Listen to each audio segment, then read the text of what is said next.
your favorite side character in One Piece is probably going to end up fighting a God's Knight. That's what these villains were designed to be. In a series like One Piece with an absolutely gigantic cast of side characters, the majority of whom are going to be coming together in the final war against the world government, there needed to be a broader militia on the Celestial Dragon side of elite fighters who could provide matchups against One Piece's more prominent side characters. With only so many Gorosei and Admirals to go around, and so few protagonists even capable of defeating these caliber of opponents, for the broader coalition of notable side characters to all get their due in the final war, Oda introduced this second tier of Celestial Dragon opponents, the God's Knights. Not so strong that they could only be defeated by Yonko, but certainly powerful enough that they can only be defeated by some of the strongest characters in One Piece, Conqueror's Haki users. And so today I've broken down exactly which side characters Oda is setting up to be the God's Knight Slayers in the final war. But first, if you want to use a high quality VPN for less than $3 a month, Surfshark is offering that deal to my viewers right now. Surfshark VPN is the sponsor for this video, and in case you don't know what VPNs are, most people are using VPNs when they are online nowadays, as it's a necessity to make sure that your data is not stolen. And Surfshark in particular can even warn you about scam emails. But the best part is that VPNs also allow you to change your location online to anywhere you want on the globe. And let me tell you, that gives you so much more access to so many movies, TV shows, and live events that are all streaming for free, just in other countries. For example, there are anime that are streaming for free on Netflix, but only in Japan. But with Surfshark, you can change your location online to Japan and get free access with the click of a button. And if a VPN sounds too good to be true, that's because most of them are pretty expensive. Most VPNs cost about $15 a month. But Surfshark is a world-class, award-winning VPN with over 4,500 servers in 140 locations that is offering my viewers a deal right now for less than $3 a month. And you can keep Surfshark at that price for up to 2 years. And on top of that, if you follow my link, you get an extra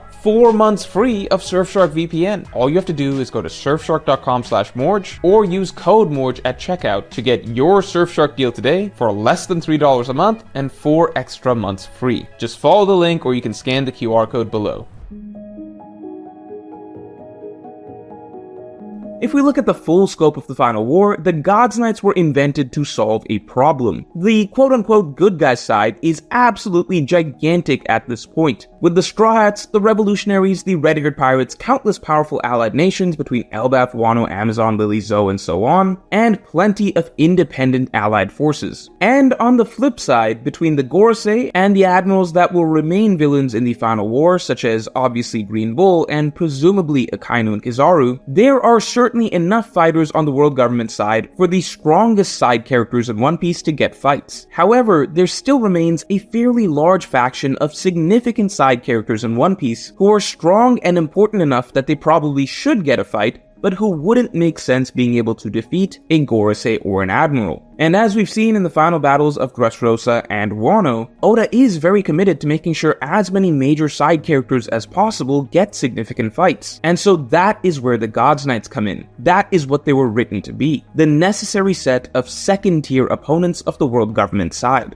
A lot of readers right now feel that the God's Knights are too weak, but that's not the case. Rather, it's simply been established that they're clearly no match for legendary fighters. As we've seen, the likes of Whitebeard, Rox, Rayleigh, and Gaban can easily destroy them. But these are some of the strongest characters of all time. They are the exception. But on the other end of the spectrum, we've been shown that the God's Knights are an absolute nightmare matchup for the other 99.99999% of One Piece characters. I've seen some readers say that the God's Knights will simply be defeated by the Revolutionary Army commanders, but that is very clearly not the case. As the moment that Oda established that the God's Knights could only be defeated by Conqueror's Haki users, it became clear that they are meant to be opponents for some of the most significant characters in the series. Most Revolutionary commanders and Yonko commanders literally cannot defeat them. And we've been shown that a single God's Knight can effortlessly defeat half a Yonko crew by themselves. Killing them alone soloed the entire nation of Elbaf,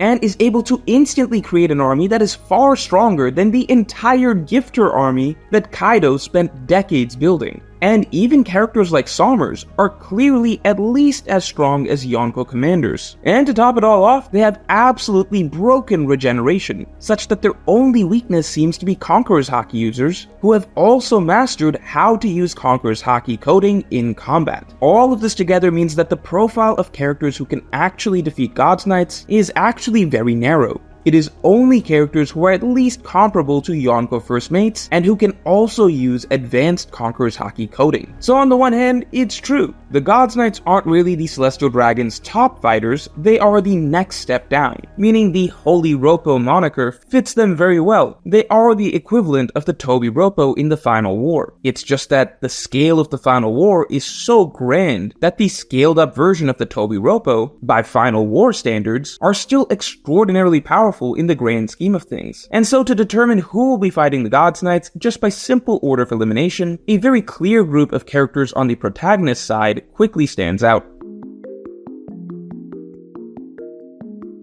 Again, it is made blatantly clear that the God's Knights aren't even remotely close to a match for Yonko level characters, so we can remove figures like Shanks, Dragon, Mihawk, or Loki. For these characters, there would be no fight, the God's Knights would just get one-shotted. What that leaves us with is protagonists who are at least as strong as Yonko First Mates, who also have Conqueror's Haki, and with this, we get a very narrow shortlist, and suddenly things begin to click into place for a lot of significant One Piece side characters' Final War matchups. Before we get into this list, let's also just narrow down how many God's Knights will be around in the Final War. Based on the explanation of the Deep Sea Pacts, there are 13 characters who have pacts of this level, and once we remove the 5 Gorosei, that leaves 8 God's Knights. And even with the silhouetted figures that we saw when Dragon talked about the God's Knights, keep in mind that Garling was about to be promoted to Gorosei, meaning that we should expect 8 God's Knights are around right now. Now, in Elbaf itself, I do believe that the 3 God's Knights of this arc will not be around as enemies in the Final War. Gunko seems to have a storyline that is set to resolve here, with Brook likely set to free her from Imu's brainwashing. There are a lot of indications that his music will likely be the key to awakening her memories of the past, as listening to Brook's music with headphones can, on its own, stir some feelings of freedom within her. And just the sight of Brook without him even playing music for her was enough to start bringing back her core self. As such, most signs seem to point to Gunko not actually being a long-term villain, but rather a victim with a tortured past, who is set to be freed by the end of this arc with her reunion with Brook, which would also conveniently allow the Straw Hats to survive this conflict against Imu, as they are clearly not capable of defeating him in combat in Elbaf. So Gunko is likely crossed off. Sommers is almost definitely also crossed off as well, considering at this point, he has been used as a punching bag so many times that it's likely that he's really not being saved for the Final War as an endgame threat, but is rather going to be given a final defeat by a Straw Hat here, with multiple Straw Hats hinted at potentially getting a Sommers fight. Remember, Imu removes subordinates who have failed him, and at this point, Sommers has to be considered a confirmed failure by Imu. And lastly, that applies to Killingham as well. Killingham's ability seems to be specifically tailored to the Elbaf conflict, creating a nightmare army specifically out of the fears of this nation.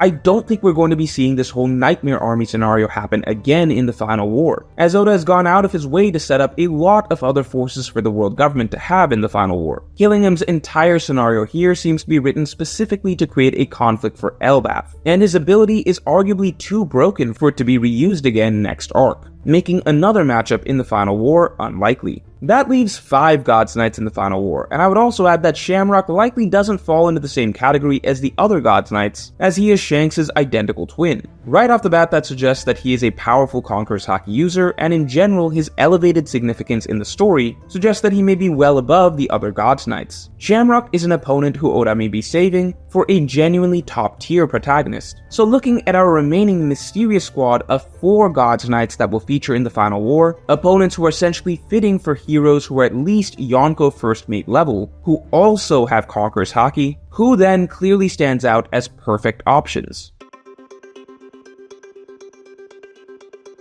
Well, for starters, I would say Koby. Koby is a character who we know is set to be very important in the Final War, who seems to be in the process of awakening Advanced Conqueror's Haki. Whether or not he used Advanced Conqueror's Haki against Avala Pizarro is still unclear, but it is almost guaranteed that Koby himself is a Conqueror's Haki user, with clear moments of powerful displays of spirit that are typically characteristic of Conqueror's Haki users. And while Koby's current strength is very difficult to place, and while it may be hard to swallow Koby suddenly being able to take down an Admiral or a Gorosei, a God's Knight feels like the perfect caliber of opponent for him. An enemy that isn't top tier but is extremely powerful, who would force Koby's Conqueror spirit to come out in order for him to be able to win. Expect Koby to be one of the notable side characters who will get a God's Knight victory in the final war. Similarly, Yamato. Yamato is in an extremely interesting spot, as she is one of the strongest side characters ever introduced in a One Piece arc, with her awakening her own Advanced Conqueror's Haki alongside Luffy and Zoro in Wano. Yamato is clearly still set to be important in the final war, as Wano itself is still set to play a major role. And Yamato is essentially the champion of Wano, with even the recent Wano cover story revolving around her. At the same time, Yamato isn't quite so significant a character to the core story of One Piece that it would make sense for her to get one of those precious, definitive final matchups against perhaps a Gorosei or an Admiral. In general, Yamato is only tangentially tied to the conflict against the Celestial Dragons herself. As such, while it's unlikely that Oda will elevate Yamato to get one of those core matchups, handing Yamato a God's Knight, perhaps the very strongest God's Knight after Shamrock, would be very fitting. Even if it's not a particularly difficult matchup for Yamato, similar to how Jinbei handles Who's Who, this would still give her her first long overdue 1v1 victory in the final war, and give her a meaningful contribution combat-wise to depleting the main forces of the Celestial Dragons without stealing the spotlight from other more central characters. I would also add that Boa Hancock fits in perfectly into this category. We all know that Hancock is a decently important side character in One Piece, but it's hard to place just how important she's going to be, or even how strong she actually is. We know that she considers herself an important ally to Luffy, and we can expect her to join Luffy as an ally in the final war, but at this point, that is a very, very large crowd to fit into. Considering Hancock has been around for over half the story and has quickly become a fan favorite, who also has a very powerful ability in theory, it is genuinely shocking that this late in the game, we still have yet to see Hancock truly get a fight, or even show us what she can do in combat against an actually strong opponent. We were told that she is a Conqueror's Haki user, yet we never see it in action. It feels like she's supposed to play a role in the final war, but it doesn't seem like she's going to be one of the main figures at the heart of the conflict. And again, it doesn't seem like she'd be one of the characters to defeat a Gorosei or an Admiral. And so, yet again, the God's Knights provide the perfect option for this decently significant, but hard to place side character. Who better to get their debut fight against a God's Knight than Boa Hancock? With her Conqueror's Haki, she would be one of the few non-Yonko level fighters on the protagonist's side who can defeat a God's Knight. Defeating a God's Knight would finally establish her to genuinely be at least Yonko First Mate level like most readers believe her to be, and she would get to play a decently important role in the final war that correlates to her own level of significance as a character. And next up we have Katakuri. As the de facto new leader of the Big Mom Pirates, Katakuri is yet another potential ally for the Straw Hats who wouldn't necessarily be one of the most important or most powerful side characters in the final war, but who does fit perfectly that second tier of significance, and who does have that ever so important Conqueror's Haki. That is exactly the type of character who the God's Knights seem written to match up against, and Katakuri's case in particular would be interesting as he has Conqueror's Haki, but he has not yet learned to use it on his attacks. As such, a God's Knights matchup would genuinely be a great challenge for him, as he would have to get stronger against his opponent, just as Luffy once did against Katakuri himself, bringing things full circle. But we've been talking exclusively about the confirmed Conqueror's Haki users so far, because that seems to be the only way to defeat a God's Knight, and it also seems like there are several prominent side characters who are not strong enough to warrant a battle with one of the endgame top tiers, but who are strong enough to demand a notable contribution in the final war. However, there are a few other side characters who fit this picture without being confirmed Conqueror's Haki users themselves. But before we get into it, it's time to lose your shit,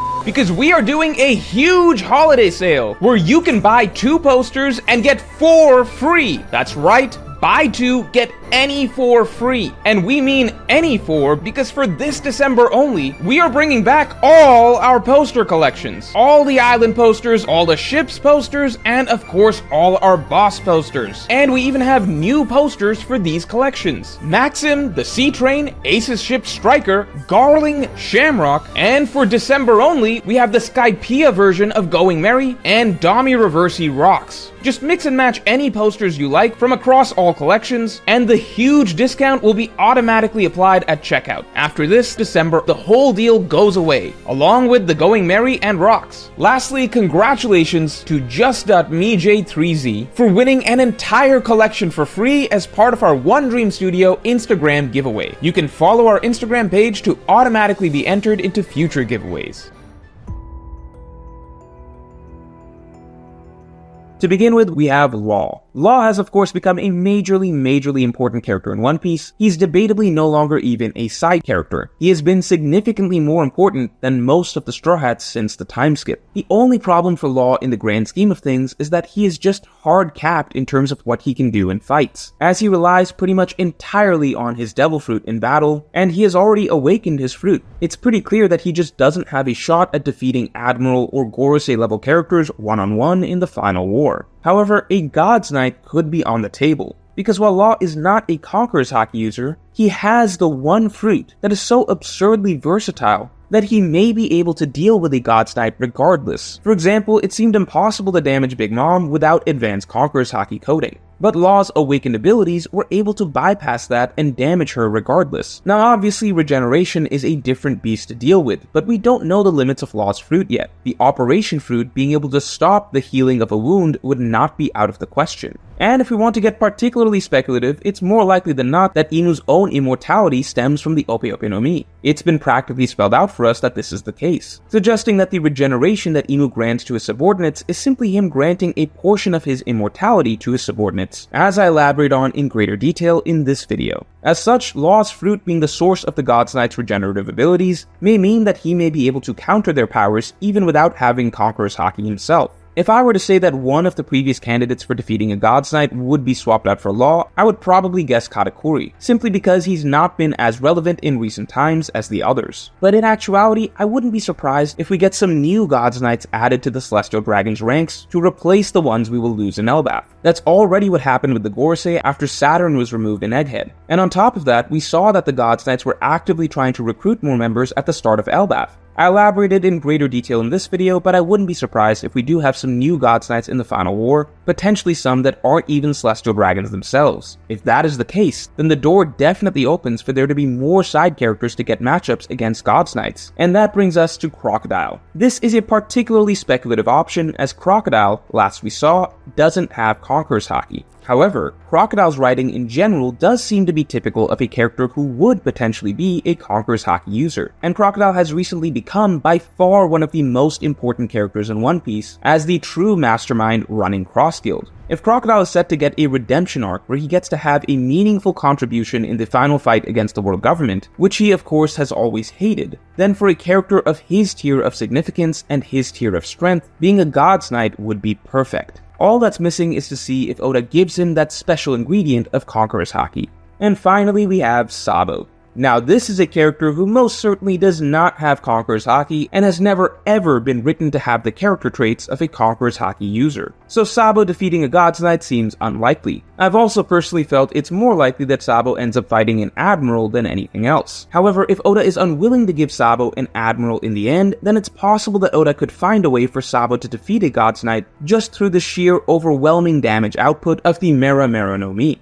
So, at the end of the day, the God's Knights are nowhere near as weak as readers feel. They are in fact near unbeatable for the vast majority of the One Piece universe. And even for characters who are on the level of Yonko First Mates and higher, only those with Conqueror's Haki, or perhaps very specific abilities, have a shot at defeating them. The God's Knights are designed to be endgame opponents for One Piece's side characters who are strong, but not top tiers themselves. And as such, if we look at the breadth of such protagonists in the upcoming final war, suddenly many of them have a fitting opponent waiting for for them in the battle against the Celestial Dragons. But let me know below what side characters you believe I've missed who make sense to defeat a God's Knight in the Final War. And if you enjoyed this video, then definitely like and subscribe. And if you want to hear a few additional characters who I believe may be fighting the God's Knights in the Final War, then you can get my extended thoughts on my weekly podcast that just dropped by becoming a member or by supporting me on Patreon. Link in the description below. And make sure to get your deal for Surfshark for less than $3 a month and 4 extra months free by going to surfshark.com/Morge or using code Morge at checkout. Just follow the link or scan the QR code.